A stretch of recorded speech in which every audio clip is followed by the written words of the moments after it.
유일하게 경기도에만 있는 평화에 관련되는 직책을 가진 분이 한 분 계시죠.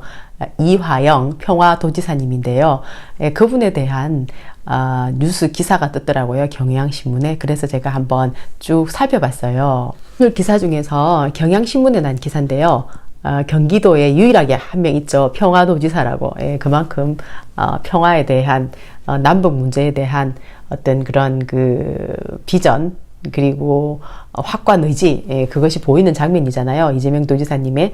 그리고 이분이 참 큰 역할을 많이 하는 것 같더라고요. 이렇게 뉴스 리포트를 쭉 보니까. 근데 이재명 도지사님하고 처음에 이렇게 이제 깊은 인연을 갖게 된 것은 2017년도에 그때 그 당시에 민주당 대통령 후보 경선할 때 그때였던 겁니다. 그때 이재명 후보자한테 남북 문제 리포트를 몇 번을 써줬대요. 그때 이제 이재명 도지사님은 사람 보는 눈이 완전히 여우잖아요. 그때 이 사람의 진짜 실력과 진가를 알아낸 거죠. 그리고 이재명 도지사님이 같이 손잡고 일하는 사람은 진짜로 진국이더라고요. 보니까. 그래서 이분에 대한 신뢰는 저도 대단히 큰 편이에요. 그래서. 그리고 이제 보니까 지금 남북 관계가 70년 이래에 최대의 어떤 변화를 갖고 있는데 지금 자유한국당에서는 이런 변화가 너무나 달갑지가 않고 무서운 거죠. 그런데 분명한 사실은 북한도 변하고 있다는 겁니다. 그들도 이제 70년 우리 대한민국 사람들만 변하는 게 아니고 다른 미국이나 유럽이나 다른 나라만 변하는 게 아니고 결국은 북한도 변하는 거예요. 지금 몇 대째 세습됐잖아요. 그리고 지금은 그 사람들도 평화가 더 좋은 거죠. 어떻게 전쟁이 더 좋겠어요. 그리고 김정은은 스위스에서 유학을 했잖아요. 그렇기 때문에 자기들이 체제만 그대로 가져갈 수 있다면은 자기들도 베트남처럼 저런 식으로 이제 발전을 하는, 베트남이 전쟁 이후에 진짜 완전히 급속하게 발전을 해가지고 지금 너무너무 멋진 성과를 이루어내고 있잖아요. 근데 북한은 폐쇄적으로 있었기 때문에 어떤 그런 일을, 그러니까 그러니까 부러울 수 있잖아요. 그런데 그런 상황을 맞이 못했죠. 그러니까 미국과의 관계를 진짜 냉전의 이들 관계를 풀어가지고 이 사람들도 한번 잘 살아보고 싶은 욕망이 크지 않겠어요. 그런데 저기 자유한국당에서는 끝까지 옛날 그대로를 고집을 하는 겁니다. 그리고 보면은 태극기 들고 나가서 막 흔드는 분들도 대부분 다 할머니 할아버지들이잖아요. 그때 그분들은 옛날 생각을 하는 거예요. 그러니까 김정은이 지금 저렇게 젊어가지고 3대째 세습을 하면서 사람이 변했다 이렇게 생각을 못하는 거예요. 그것이 지금 자유한국당의 딜레마거든요.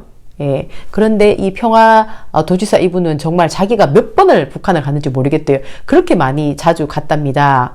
그런 어떤 경력이 있다 보니까 이 사람이 말하는 어떤 한마디, 이 사람이 써주는 리포트, 이것들은 굉장히 의미가 있는 것들이죠. 의미가 큰 거죠. 그러니까. 그래서 아주 좋은 뉴스였다 하는 생각, 뉴스. 아주 좋은 기사가 하나 떠가지고 말이에요. 그리고 지금 경기도에서는 진짜 속사를 봐야 되는데, 경기도의 속사를 말인데요. 너무너무 도민들을 위해서 따뜻한 정책을 우리가 상상하는 그 이상을 해내고 있다는 생각이 들어요. 그러니까 이렇게 할 수 있었는데 왜 안 했을까 하는 생각이 들 정도로 깜짝깜짝 놀라게 되는 거예요. 경기도는 1300만 경기도는 이렇게 하고 있는 겁니다. 이게 뭐냐면은 경기도의 상가주택, 임대차 분쟁 늘 일어나는 거잖아요. 우리나라에서 임대차 분쟁이. 여기에 대해서 상담 전화를 운영을 해주는 겁니다. 도에서 직원들을 뽑아가지고. 세상에 맙소사. 그러니까는 현행 법 안에서 어떻게든 도민들이 살기 좋도록 만들어주는 그런 내용이잖아요. 이건 정말로 너무나 놀랍다. 우리 끝없이 놀라고 있지만은 저는 이거 정말 많이 놀랐어요. 이런 것까지 신경을 써준다는 것 자체가. 그리고 또 그만큼 놀라운 게 하나 더 있습니다. 그게 뭐냐면은 경기도에 있는 워킹맘, 일하는 엄마들의 고충을 상담해주는 그런 전문가 지원단을 또 구성을 했다는 겁니다. 일하는 엄마들이 지금 이제 30대, 40대 엄마들이 많을 거잖아요. 그 엄마들은 애들이 교육 환경이 교육 환경이 계속 바뀌잖아요. 지금 현재의 어떤 워킹맘의 어려움과 고충이 또 있을 거 아니에요. 거기에 대해서 이렇게 이제 마음을 힘든 거를 나누면은 줄어들 수가 있는 거잖아요. 그리고 문제를 해결해 주기 위해서 이렇게 노력하는 사람들이 있다는 것만으로도 워킹맘에게는 힘이 되는 거잖아요. 또 아이를 키우는 과정에 있어서도 그런 두려움이 줄어들 수 있는 거고, 또 그 다음에 둘째, 셋째를 놓는 것에 대한 어떤 미래에 대한 두려움이 줄어들 수도 있는 거고, 이것은 너무나 경기도가 잘하는 거다. 그리고 또한 너무나 감사한 일이다 하는 생각이 들어요. 예. 부동산에 워킹맘에다가 또 있어요.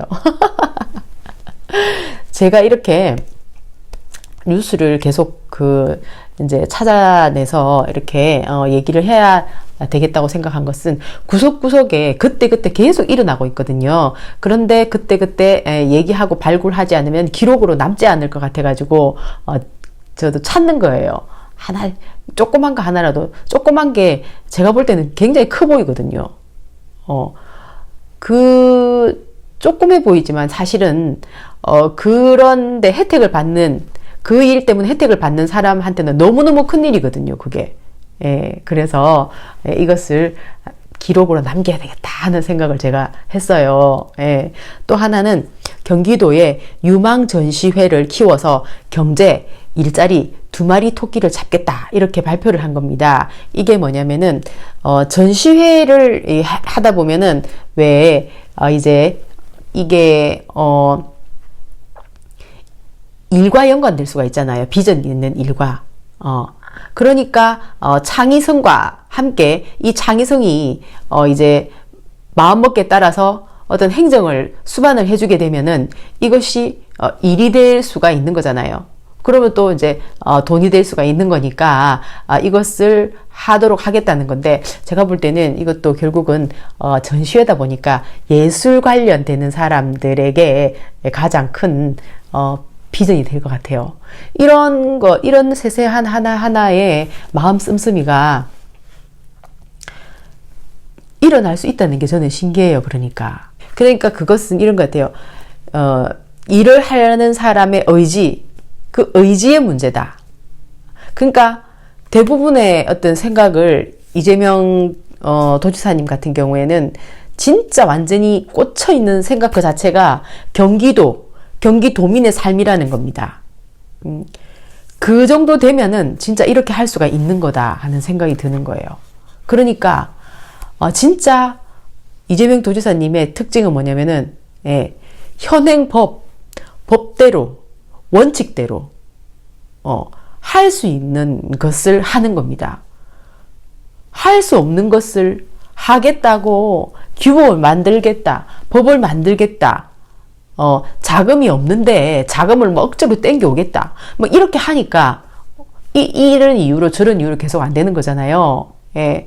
그런데 이재명 도지사님은 그러면 돈을 이렇게 많은 정책을 계속 펼쳐주면 돈이 얼마나 많이 들까 이렇게 생각을 하잖아요. 그런데 나중에 보면은 돈도 마이너스가 난 게 아니고 오히려 플러스가 나 있다거나 하는 경우가 많잖아요. 그러니까 체납을 한다든지 이렇게 법을 어기면서 자기의 이익을 가져갔던 그런 사람들의 돈이 또 천문학적으로 많다는 겁니다. 지금 우리나라에. 그러면은 이제 거기에다가 전문 인력단을 구성을 하는 거예요. 그래서 또 일자리를 창출을 하는 거죠. 그래서 그 사람들이 뛰어들어 가지고 자금을 회수를 하는 거예요. 어차피 그게 국가 자금이었는데 전부 다 구멍 나 있었잖아요. 그것을 회수를 해서 이런 데다가 다시 또 투입을 시키는 거죠. 그래서 플러스 마이너스를 계속 만들어 나가기 때문에 어디서 막 예산을 땡겨 와야 되고 막 거창한 그런 게 따로 마련될 필요 없이 할 수 있는 것을 이렇게 하는 겁니다. 그래서 이런 세세한 정책을 해낼 수가 있는 거죠.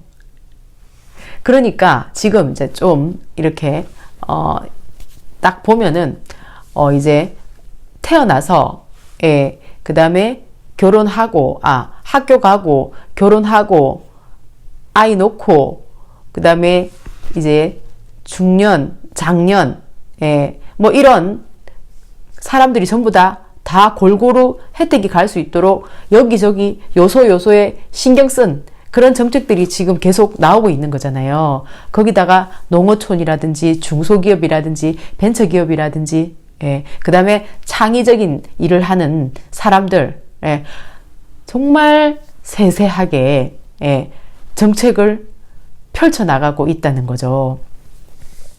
그 자체만으로도 마음이 푸근하고 미래가 어둡다거나 무시무시하다거나 그런 생각으로부터 탈출할 수 있는 그런 희망. 결국은 제일 중요한 거는 우리의 마음이거든요. 그러니까 이렇게 따뜻한 마음을 보여주니까 우리의 마음도 훈훈해지고 따뜻해지잖아요. 그래서 따뜻한 도시가 된다. 그런 생각이 들어요. 바이.